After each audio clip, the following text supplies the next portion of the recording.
Hello and welcome to Marketing Global Edition with me, Jasmine Montgomery. And me, Piers 𝐻𝐻𝐽𝐻.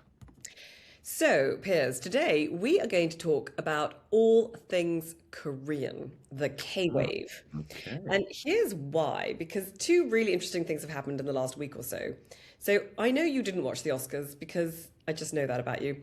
But you will, of course, know that K-pop Demon Hunters, which I'm sure you've watched many, many times, made history by winning the Best Animated Feature and the Best Original Song for Golden at the Academy Awards. I'm sure you were right up to speed with your K-pop Demon Hunters trivia, Piers. I'm also going to test you on your coolness quotient. Have you ever heard of BTS? Is that a strange sort of sandwich? No, it is not a No, I believe they're a Korean sandwich. Korean pop group. Korean pop group, very good. So, really interestingly, you know, they went off to do their military service, and there's been a real hiatus in kind of BTS.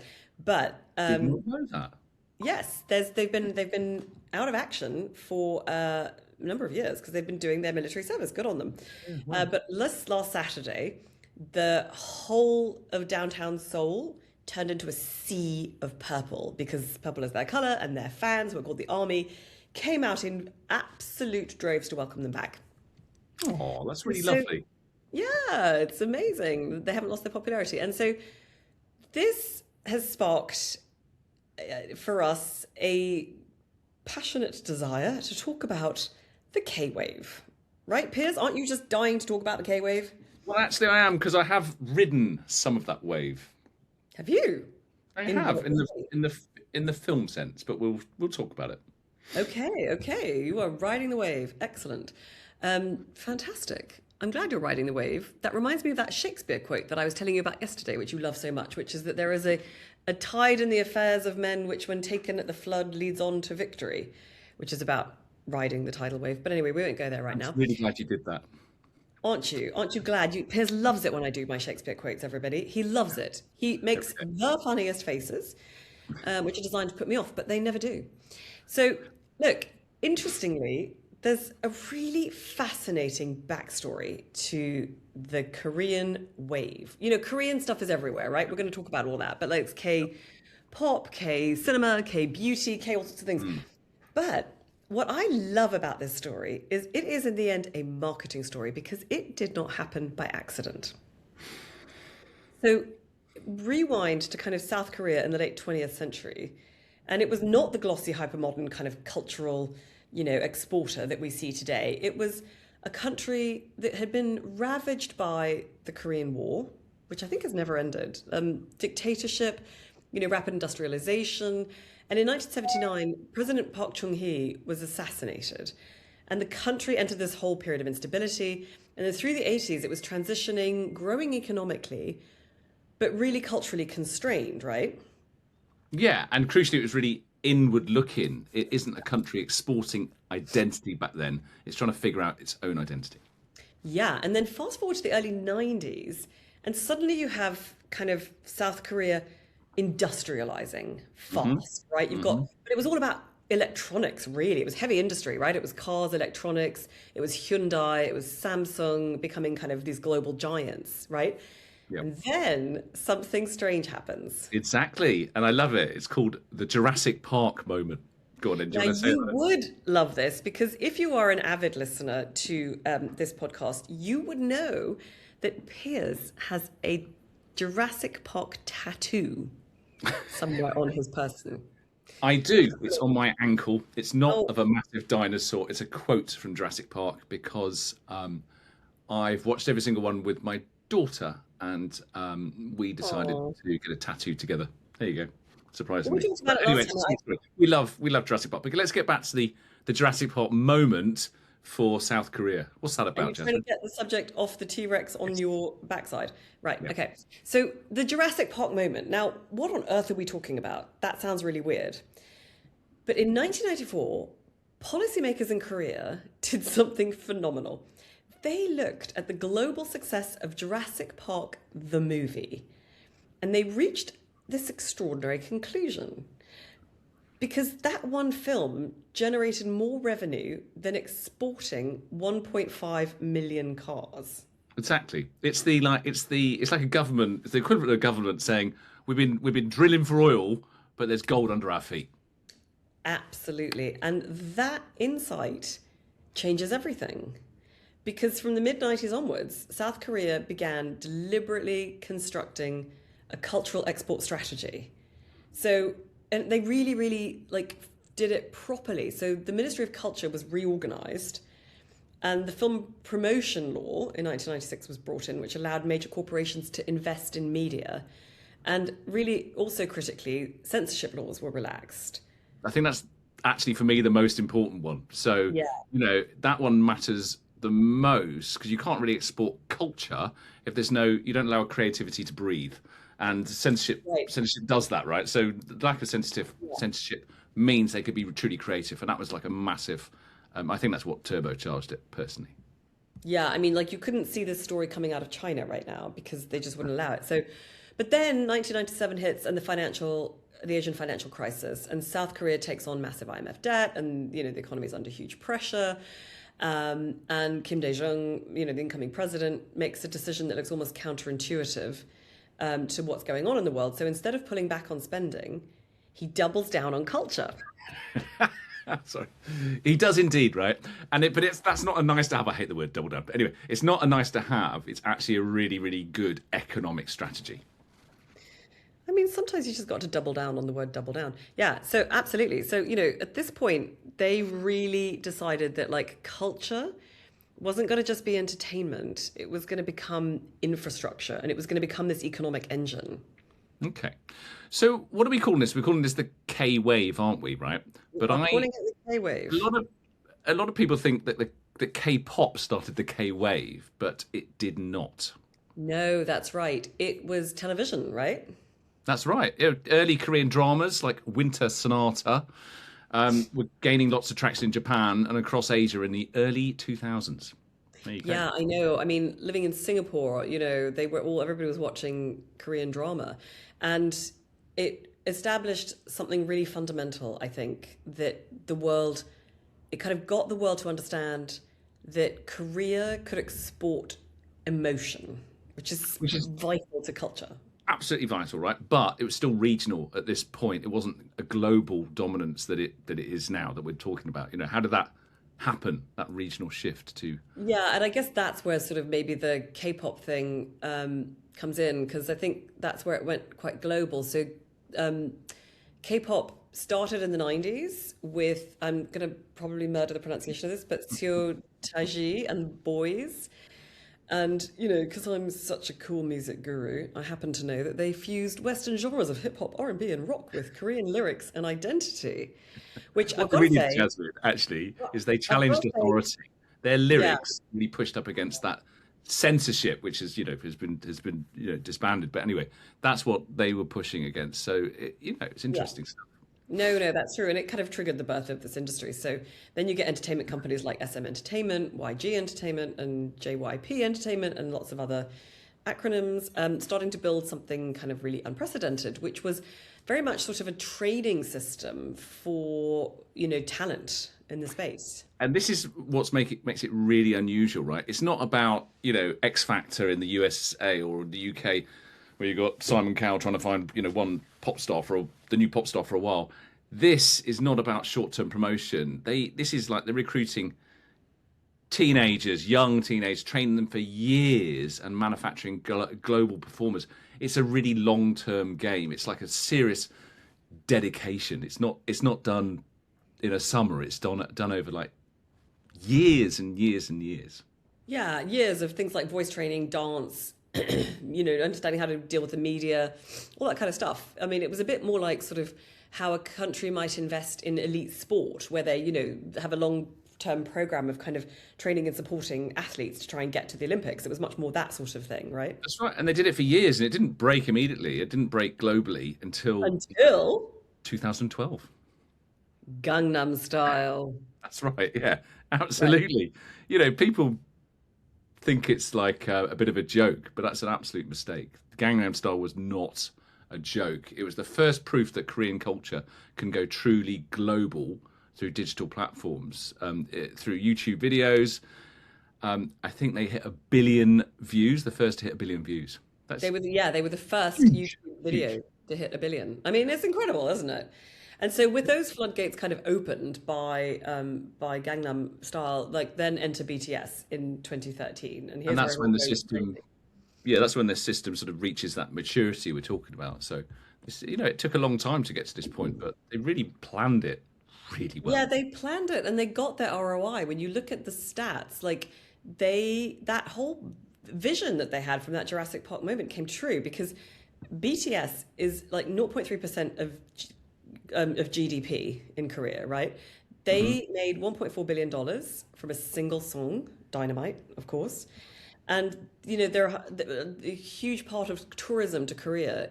People attribute to the rise of things like BTS. So they were, in particular, I mean, you can actually map it, because there was one concert brought in 187,000 tourists to the country. Amazing, isn't it? It's incredible.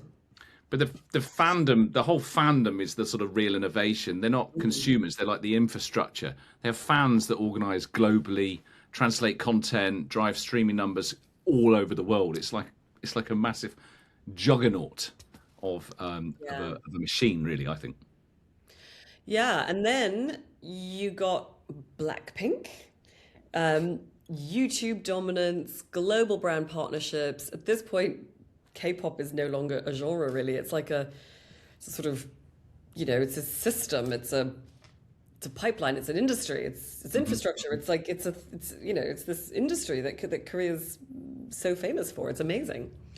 Because I think a lot of, if you look at how that happened, so the music kind of really created this massive global awareness, right? But interestingly, when you shift forward into kind of more recent times, I think what's created legitimacy really at a cultural level has been in the kind of film space, which brings us to some of the films.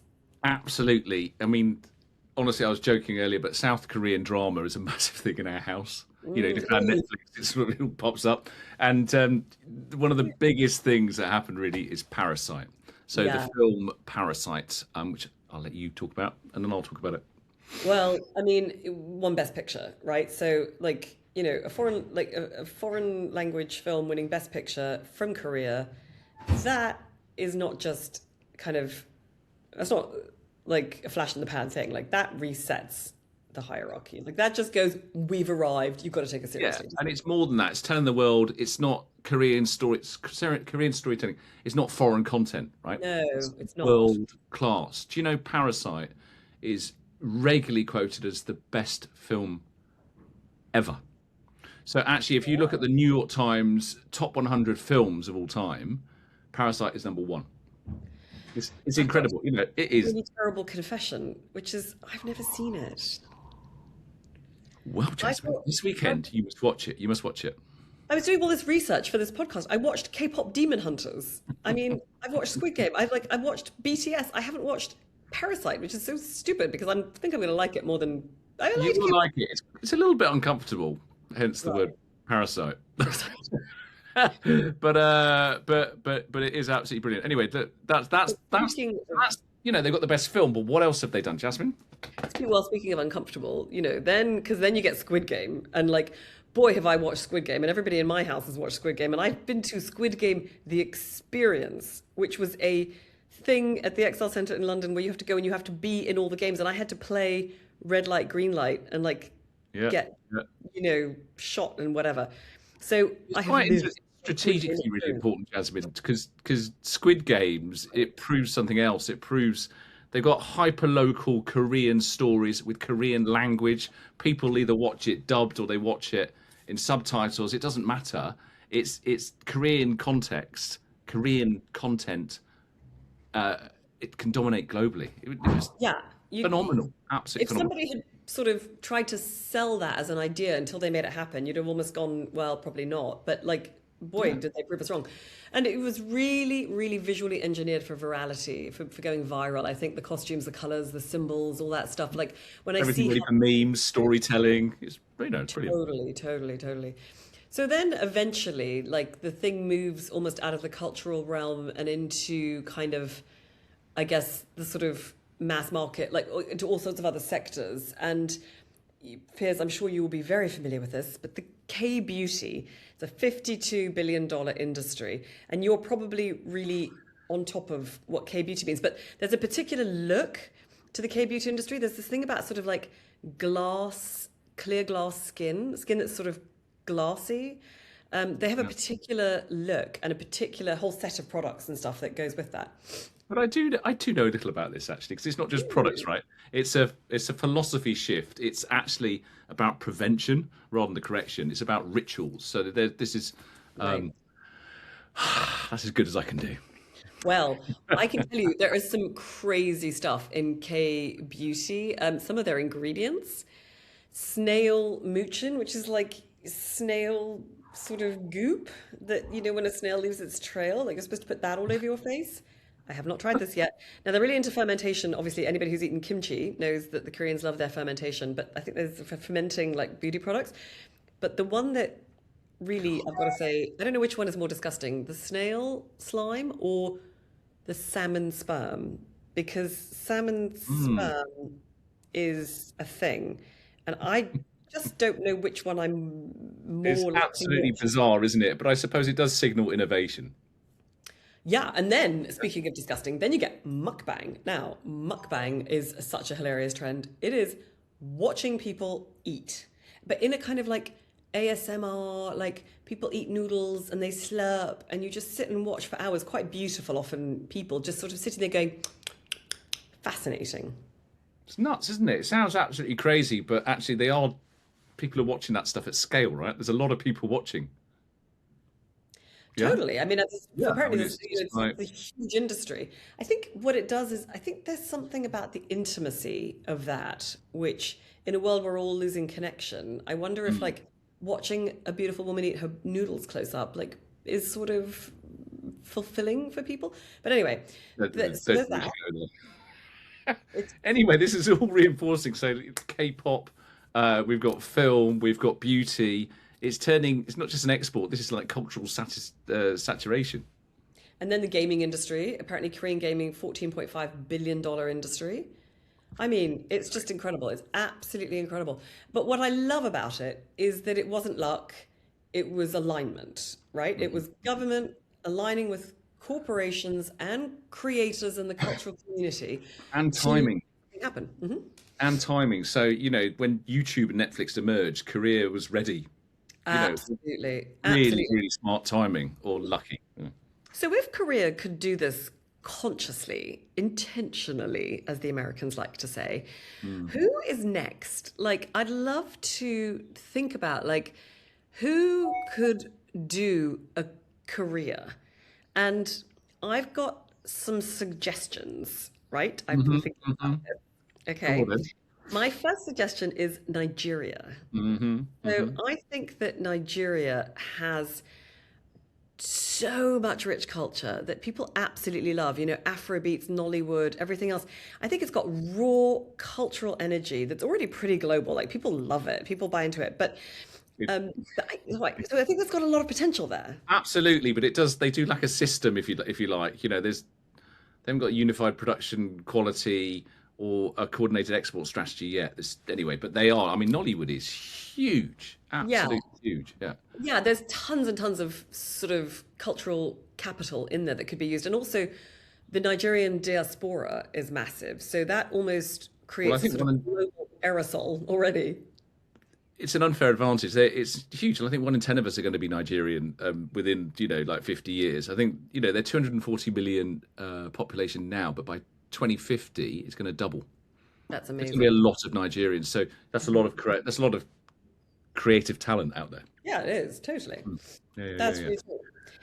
Okay. Yeah. So another one that I would like to propose is the Philippines. So if you've ever been to the Philippines, like the Filipinos have just the most wonderful spirit. They are super jolly, super talented. The real culture of like music, performers, kindness, loveliness. Fantastic Like, singers, performers, creators, absolutely brilliant out there. Yeah, yeah, they're absolutely, I mean, all over Asia. Like, if you're going to hire a singer to come and sing in your club, they're going to be Filipino, right? Like, there's just so much talent, but there's so much exuberance and sort of, wonderfulness. And it exports something hugely to the world because it exports people. So I think all around the world, that you get on a cruise ship, you go to a bar anywhere in the world, you go to restaurants, there are Filipinos in the hospitality and entertainment sectors and, all over the world. So everybody kind of feels like they know. There's that familiarity, and there's sort of, again, that sort of aerosol, dispersion factor. But they are exporting people, not content. Yeah, do they have that drive that Korea has? Do they? I don't know. Do they have that sort of system, long-term thinking? I mean, I don't think they have a system at the moment, but they are a hyper digital population. So I think there's no reason why their content creators couldn't do it for themselves. If thought properly, they could be very good. Yeah. Yep. Last one that I would suggest is Turkey. So Turkey already exports dramas like mad. Like all of my friends from the Middle East, from like Azerbaijan, etc., they're already watching Turkish dramas massively. My other half loves watching them, and I don't. So, I'm like, oh no, not another Turkish middle-aged, knights drama. Anyway. Right. Yeah, but again, they kind of lack the ecosystem depth at the moment, and they don't have a strong sort of music export layer. But I think if they, any of these countries, if they really decided on doing it, they'd have to do what Korea did and build it. Yeah, build it over time, not just look for sort of short-term returns. That's the difference. It's really, really long-term. Yeah, because Korea didn't just create culture, it kind of really engineered it. It really invested in it, it grew it, it did it strategically, and I love that. Okay, so what's your overall thoughts, Jasmine? Well, I would love a country, the Economic Development Board or the Tourism Board or the cultural, minister to ring us up and say, hey, we want to do a career, come and work with us to build that. That would just be a dream project. I would absolutely love that. But I think whoever does it needs to build the system really from sort of bottom up, And I think they will. I think there will be an emergence of amazing cultural brilliance from other countries, just as some countries will start declining, actually. Yeah. Maybe like the UK, who knows? Yeah, and I've sort of picked countries that I think are on the cusp of doing it anyway, with Nigeria, Turkey, and Philippines. I mean, in some ways, it would be really interesting to think about countries that you'd almost never imagine doing it, and countries that need to kind of totally reinvent themselves. War-torn countries. I mean, what does Ukraine do? If Iran had a regime change, what does Iran do in the next 10 years? Yeah. What does Myanmar take to the world? But there are countries that we maybe don't think of, like, Angola could do this, like Indonesia could absolutely do this because it's got such a huge talent pool. So, there's so many countries. But also because the platforms, just the you can communicate to anyone around the world in any manner of ways now. It's all changed. People consume so much in such a short amount of time, Yeah.